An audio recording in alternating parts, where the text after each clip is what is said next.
Steve Burns and the men and women of Lordstown Motors. What a great day in the Buckeye stand.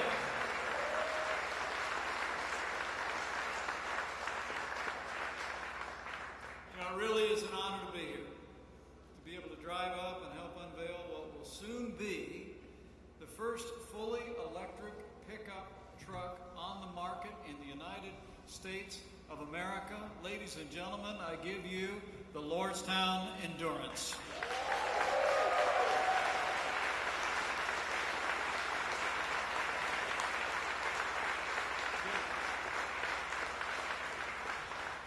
And I got to tell you, it's a nice ride. And I'm a truck guy. I'm currently between trucks right now. But I'm looking. So, but this is just a great day. It's an exciting day. From the time not too long ago where we had heartbreaking news, today is a new beginning for Lordstown, and it's a new day of leadership in electric vehicles in the United States.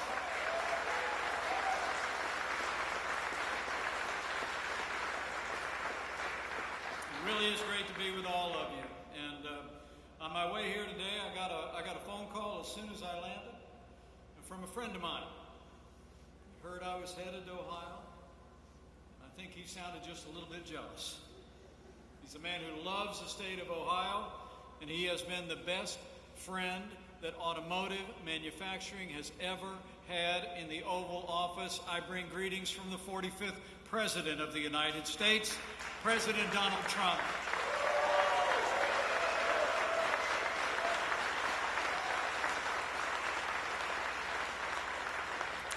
We just love the Mahoning Valley. I mean, one of the very first campaign stops I made was at the Canfield Fair in 2016, not too far from here. We had just a few people that came out. That would be tens of thousands of people that came out. It was probably the best attended county fair I ever attended in my life. But I saw the enthusiasm then. I knew that people all across the valley knew that in that candidate, a man who would become president of the United States, you'd have someone who would fight for jobs and fight for American workers. And today is one more example of President Trump's commitment to make American manufacturing great again.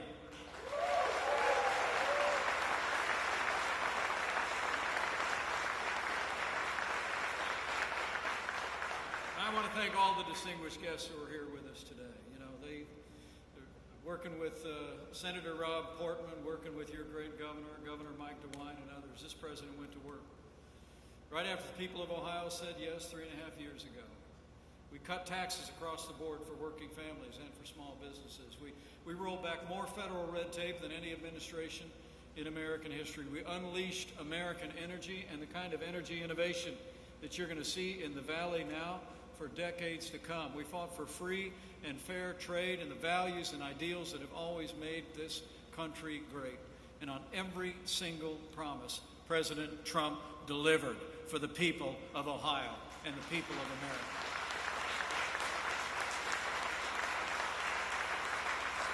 And you know, that's especially true when it comes to automotive jobs and to manufacturing. For the first day of our administration, the president said he was going to put free and fair trade deals that put American jobs and American workers first, back at the center of American policy. We put China on notice that the era of economic surrender is over. We stood strong for American jobs and American workers against China. And thanks to the president's leadership, in just a few weeks, it'll be official. NAFTA is gone, and the USMCA will soon be the law of the land.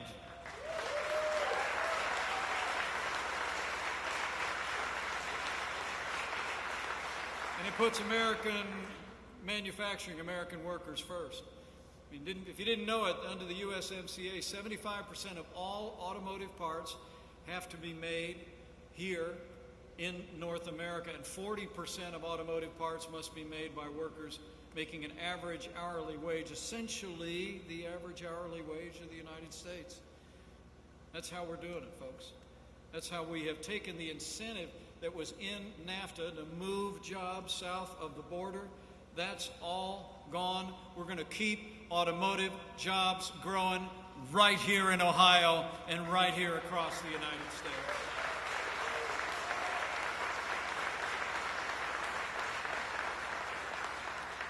And if you think back on it, the first 3 years of this administration, the results really speak for themselves. We saw businesses large and small create more than 7 million jobs, including 500,000 manufacturing jobs, of which 48,000 new automotive jobs were created in just 3 years. It was a manufacturing renaissance that was underway. And really what was most meaningful to the president and me was not just that jobs were being added, but wages were rising. And what was most exciting to us is wages were rising most rapidly for hardworking, blue-collar Americans. The forgotten men and women of America were forgotten no more. And the American dream was working. It was working again for every American. The President and I couldn't be more proud that in our first 3 years, we saw the lowest unemployment ever recorded for African Americans and Hispanic Americans. The American dream came roaring back under President Donald Trump. It's true.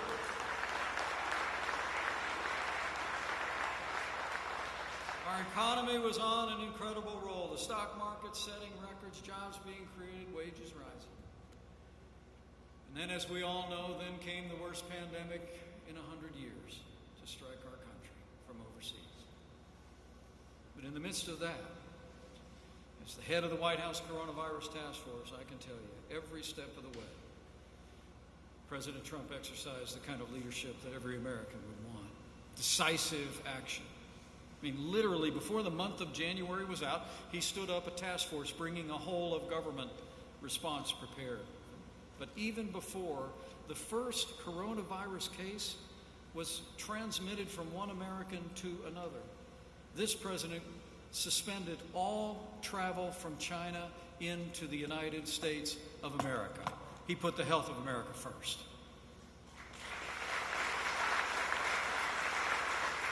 And I can tell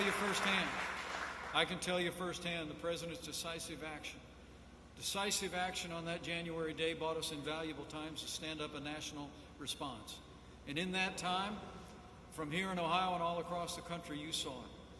The American people produced and delivered hundreds of millions of medical supplies to our incredible healthcare workers in all 50 states. In fact, can we just hear it for our doctors and our nurses and all of the incredible healthcare workers that are working right up to this moment for those struggling with this disease? God bless you all. And we reinvented testing, literally from a standing start. You know, when I was tapped to lead the Coronavirus Task Force in late February, we were using the old system of testing, where you send samples to a state lab or you send them to the CDC. I mean, we'd only done a few thousand tests by the end of February. But because the president brought together massive commercial labs in this country, challenged them to step forward and meet this moment, we're actually testing more than 500,000 Americans every single day, and we'll soon have tested 30 million Americans all across this country. We met the moment. We met the moment with American innovation. And I have to tell you, American manufacturing stepped up in so many ways to meet that moment for those critical medical supplies, but maybe none more important with the way that we saw many of our greatest manufacturing companies step forward and partner with the federal government to produce ventilators at an unprecedented rate. You know, what we'd heard from some countries overseas early on was that many people were succumbing to the coronavirus because they didn't have the equipment like ventilators to see them through the worst of the disease. Well, we were going to make sure that didn't happen in America. And I couldn't be more proud to tell you that thanks to the president's leadership, thanks to the way American manufacturing stepped up, no American who required a ventilator was ever denied a ventilator in the United States. That's a national accomplishment.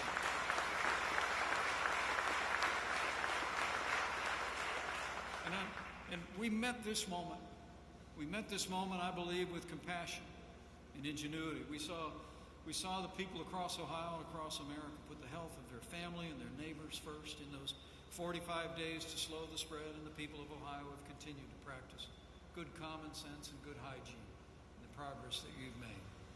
And because of the foundation that we laid in this economy in those first 3 years, I'm proud to report to you, as we stand here today, including Ohio, all 50 states have started to open up our economies again.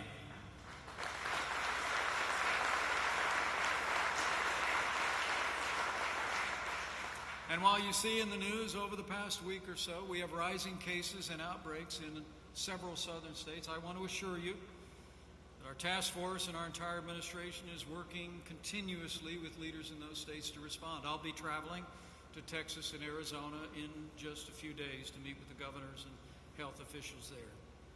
But I want you to know that it's a testament to the resilience of the American people that, like here in Ohio and beyond, in some 38 states across the country, cases are stable or even declining. And I want to say, the people of Ohio and your governor, Mike DeWine, have set a standard for the nation.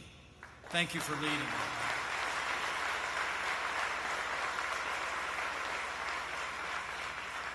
And with all the American people are doing, we're putting America back to work. Today's one more example of a great American comeback. The truth is, because of the foundation that we laid in this economy together over the first 3 years, even as we began to open up America in the month of May, we actually saw the largest one-month increase in jobs in American history. 3 million jobs created. And that was before more than half of small businesses were even open yet. And a lot of economists actually predicted that we would lose 8 million jobs that month. The unemployment rate might hit 20%, but if you didn't hear about it, not only did we create 3 million jobs last month, but the unemployment rate didn't go up to 20%. It actually dropped down from 14% to 13%, and we're continuing to see unemployment claims steadily decline across the country. America's coming back.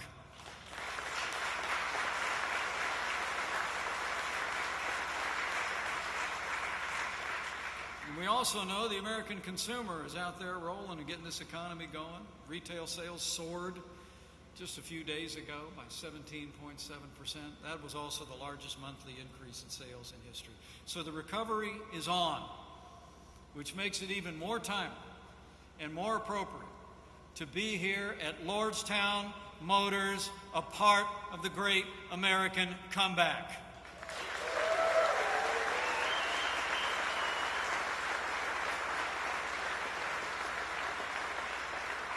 All of you gathered here today, and all of you with great family histories in this community, know that this community is a perfect example of the character and the resilience and the faith that's driving an American comeback after all we've been through.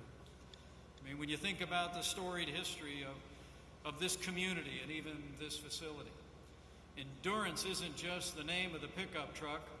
Endurance describes the character of the people of the Mahoning Valley. Give yourselves a round of applause. I mean, in the Mahoning Valley, for more than 50 years, this historic building was used to literally manufacture millions of cars that were sold and driven all over the world. I'm told they made the '66 Impala, the Cavalier, and the Cruze right here. And when this facility closed in March of 2019, it was heartbreaking for this community. That's why, as you all know, President Donald Trump sprung into action. He reached out to General Motors to see if they could find a way to help bring jobs back to Lordstown. He reached out to business leaders. He reached out to your governor, Mike DeWine, to Senator Rob Portman, to your members of Congress. And on May 8th, the President was delighted to get the call. He called it great news for Ohio when Steve Burns bought this building and set into motion the plans to create Lordstown Motors. Thank you, Steve.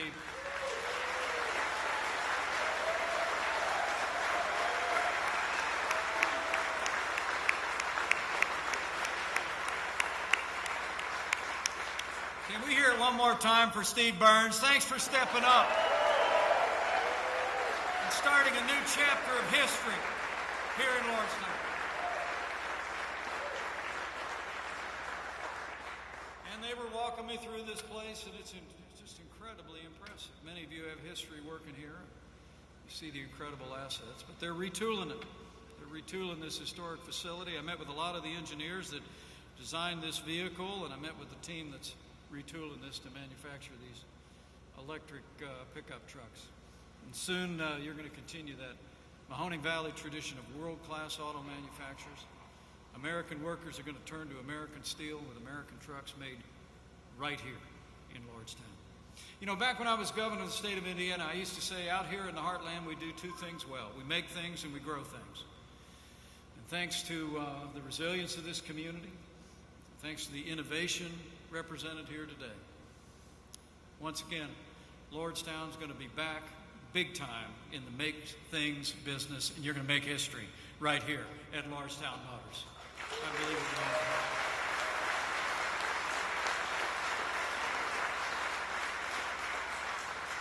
I mean, the truth is, you all know what the President and I know, is that manufacturing workers are the backbone of America's economy. And here in the Valley, you have some of the very best in the world. On the way here, I was reading about a few of them, like a man who spent more than 30 years in the auto industry after he spent 14 years in the United States Navy as an electronics technician. He was 8 years on a nuclear submarine. And today, he's going to be the Director of Central Maintenance here at Lordstown Motors. Would you join me in thanking him for his service to America and his leadership in this company? John Ritter, thank you so much. Where are you, John?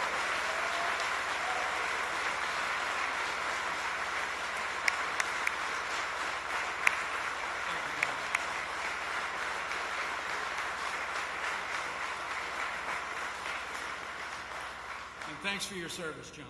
We're truly grateful in the United States Navy. You know, my unworthy son-in-law is a lieutenant in the United States Navy, so we're proud of you, grateful for you. Oh, I also heard about a man I met just moments ago who came to this country as a refugee after he heard a speech by my second favorite president, Ronald Reagan.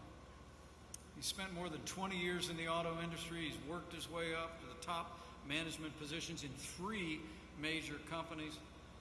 He truly loves this country. He's lived the American dream. So would you join me in congratulating John Vo for his great leadership and his extraordinary contributions to this community. Thank you, John.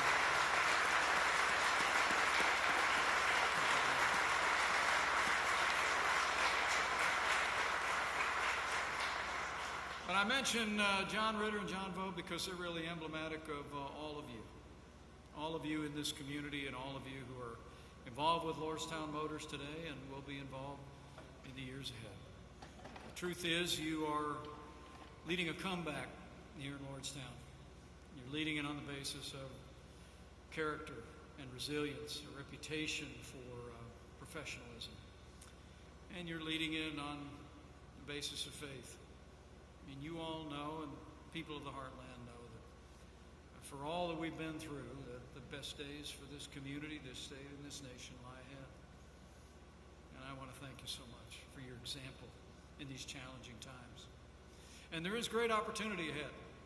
I actually learned this morning that GM and LG announced a new battery plant that's going to be built just across the street. And just a week later, Steve announced that you'll be building your own batteries right here in this building. So Lordstown Motors is just the start, and it's going to continue to grow and expand jobs in this area.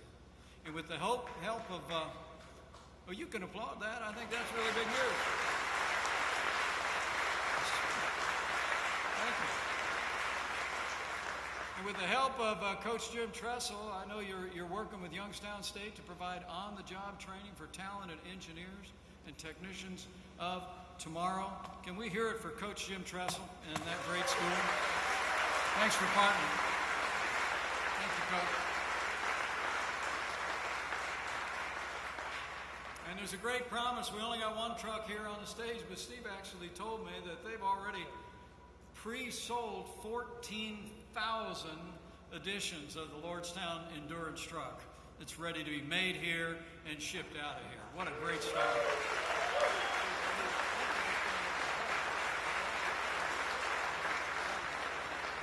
So they got a great team here doing the retooling, doing the engineering, but I know in the months ahead they're going to be ramping up production.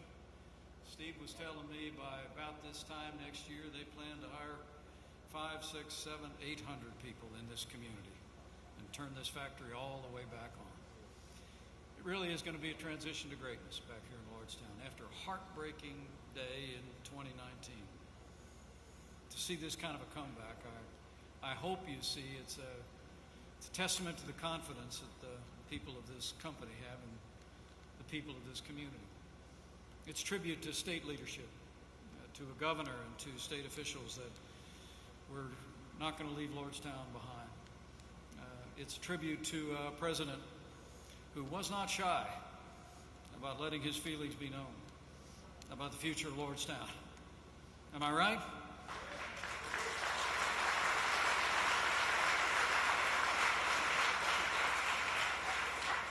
But ultimately, it is a tribute. It is a tribute to a half a century of craftsmanship, a half a century of integrity, a reputation that has now drawn the investment to this community, not just this company, but the other companies and investments that have evolved. So in a very real sense, to the people of Lordstown, this day at Lordstown Motors is your day. And so I thank you for letting me share it with you. The beginning of a new chapter in the storied history of this great community and this storied facility. And I know that with your hard work in the days ahead, with the support of your great governor, Mike DeWine, with people like Senator Rob Portman, with leadership at your state house, and with the support of President Donald Trump, and with God's help, the best days for Lordstown and Ohio and America are yet to come. Thank you very much. God bless you. God bless Ohio and God bless America.